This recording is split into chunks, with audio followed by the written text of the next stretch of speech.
Magandang araw mga ka-riders. Bogoyden TV Manila here, proud representative ng PCX ADV, Alliance Club Metro Manila Chapter. Ito na ang Paak Ride to Sitio Baag, San Jose, Tarlac. Ito na nga.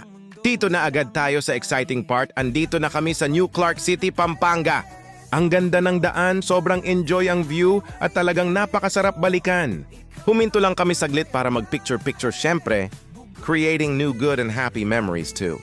Pagkatapos, nagpatuloy kami sa biyahe, tinatahak ang New Clark City. Ang sarap talaga mag-ride.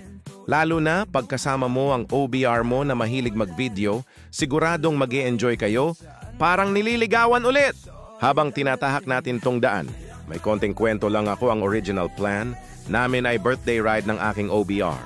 Pero, dahil sa ganda ng lugar na to, ginawa na namin itong official ride. Mas marami. Mas masaya at sabay-sabay nating sinelebrate ang birthday ng mga October babies. Ako nga pala ang spearhead dito. Gusto ko lang i-share na sa grupo namin para sa kaayusan tuwing may ride, lagi kaming may naka-assign na spearhead, marshal at tail para siguradong maayos at ligtas ang biyahe ng bawat member. Safety first mga ka-riders! So eto na nga, andito na tayo sa daan papuntang Sitio Baag View Deck, San Jose, Tarlac. Grabe, ang ganda ng view! Medyo matarik at pataas ang daan kaya doble ingat mga ka-riders. Pero pagdating mo sa itaas, sulit na sulit ang pagod at puyat sa sobrang ganda ng view. Siyempre, group picture is a must para sa mga riders at OBRs. Napakasaya ng araw na to, hindi mo kailangan ng maraming pera para mag-ride.